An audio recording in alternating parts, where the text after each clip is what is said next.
version of gas. You've had 50 years. But if we leave it there for 20, 30 years until we have a technology that is foolproof, proven and safe, then it's a better bet for us, and it's still an Irish commodity.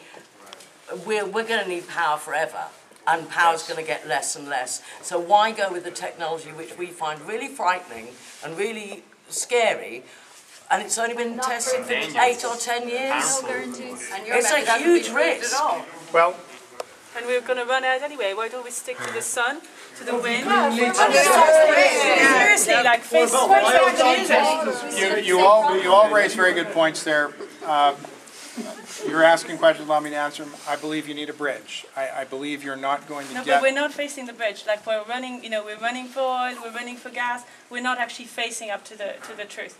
We're running out. Yes, we're running out of fossil fuel. Totally. We've destroyed the planet enough. Now we should actually use things that do not destroy. And there are such things. And It's that's not about getting more, it's about using less. No, but I using less completely as well. agree with that. If I may I will be right back to you, sir. You raised a very good question about why not wait. I tell you, you take it, as always, what I say, just for what it is. It's just my words. I don't see this technology getting better. The fools are the people who drill these wells and don't take care of the cement, don't make sure that the groundwater is completely protected from the fool in the well. So you will have those people forever. And I tell you that the technology exists today to do this today, but that those fools exist all over the place. And so it's really going to come down to having very strong rules. The EPA in Ireland needs to enact rules that do The EPA are that. immune from prosecution, which does not make me feel protected. You can't regulate our drinking water. How are they going to regulate something as complex I'm as sorry, I'm not as familiar with those things, and you have to think about those things. I support that. The EPA is such that's just why companies like you come in, because we're not protected. No. Well, we've nobody to protect us actually. We hope you will so find someday that. Well, we hope you will find someday that we are on the good side of that protection. You're on the side of money. All business needs to be. If you don't fund your communities, you can't keep the good things that you do have. Where will you get the water from? Funding is going to come. I'm going to come back to you right away, sir. I cut him off once.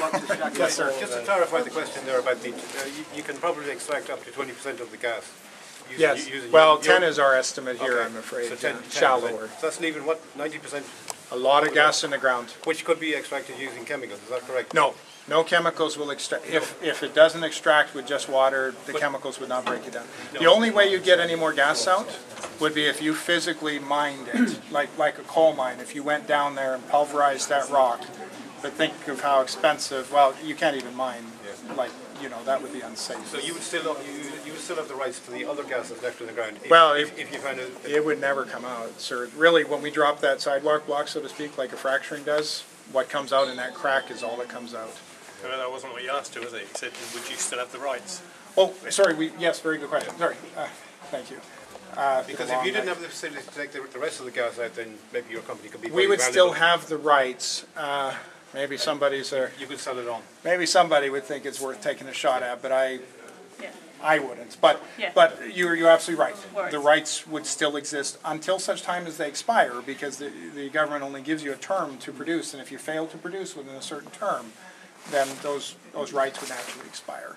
And so now, just to clarify, you're encouraging Lane Company not to use chemicals, but you have no guarantees that they're not going to use chemicals. I think I've talked to Martin Keeley once. Back in June. Because they're being very quiet about all this. Well, in fairness to poor Martin, and this is about as fair as you can tell him I'm going to be. Yeah, poor Martin. He's leaving you guys more out of there a to be the scapegoats. Oh, well, he's happy to let us take the lead. Yeah. Yes, Martin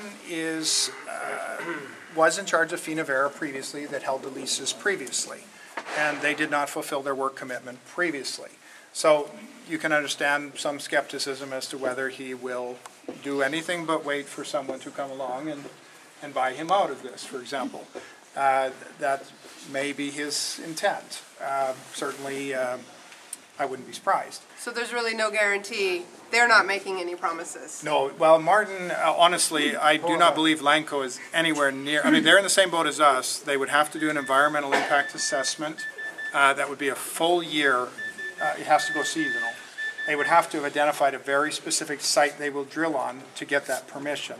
That would be in public hands. But they're not making any promises that they won't use chemicals? I don't believe so, although I don't want to get ahead of myself, because I have heard from someone in your group, Leah Doherty, who actually did call me to tell me that he did tell her that. Now, I don't know if she was playing me to see if I was talking to Martin or what the deal was. He hasn't made any kind of public... I didn't think so. Yeah, no. And as I say, he hasn't returned my emails. So No. when it comes right down to it, And to us, you're all the same. I understand that. Yeah. I'm a little thinner than Martin still, but after this trip, maybe not. The fact is, Martin is obligated to abide by the rules in the same way we are. My advice to you, certainly you're welcome to oppose as you do. Thank you. Don't, well, yes, wow, right?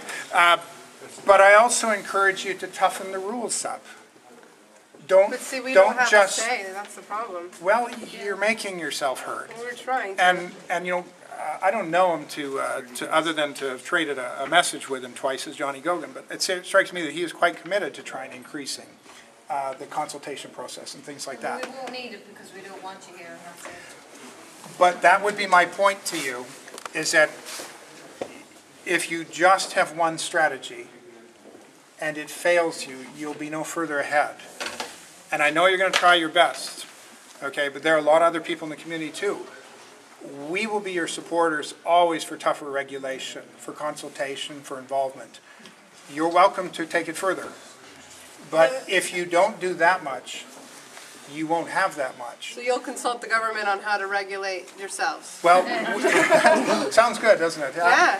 Well, when we meet with the government, we are handing them the same declaration that's on our website that you'll see on Wednesday, if you wish to come as well, which says very clearly that we will be doing these minimum standards. We will absolutely monitor all of our water, air, noise, and seismic.